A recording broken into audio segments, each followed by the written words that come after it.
Hi friends, இன்றைக்கி evening ஸ்நாக்ஸுக்கு masala road side masala bonda தான் செய்ய போகிறோம். வாங்க எப்படி செய்யலான்னு பார்க்கலாம். எங்கள் சேனலில் நிறைய பேர் பார்க்குறீங்க, ஆனால் சப்ஸ்கிரைப் பண்ணாமல் பார்க்குறீங்க. சப்ஸ்கிரைப் பண்ணிவிட்டு பார்த்தீங்கன்னா எங்களுக்கும் இன்ட்ரெஸ்ட்டாக இருக்கும்.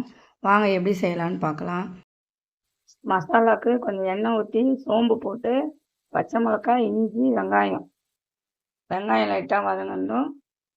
ஒரு அரை ஸ்பூனு மிளகாத்தூள், அரை ஸ்பூன் கரம் மசாலா, லைட்டாக சிட்டிகை மஞ்சள் தூள். மசாலா வதங்கிடுச்சு. வேக வச்சு மசிச்சு வச்ச உருளைக்கிழங்கு சேர்த்து நல்லா கலந்துக்கலாம். லைட்டாக உப்பு, மசாலாவுக்கு தேவையான உப்பு, கொஞ்சம் கொத்தமல்லி, கொஞ்சம் திருகின தேங்காய்.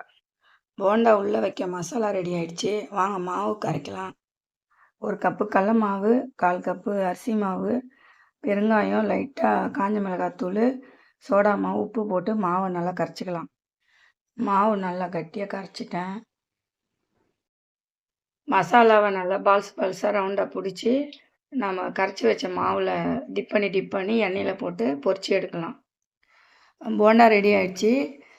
காஃபி கூட சேர்த்து நாங்கள் சாப்பிட போகிறோம். நீங்களும் ட்ரை பண்ணிட்டு கமெண்டில் எப்படி இருக்குது சொல்லுங்கள். Bye friends, good night.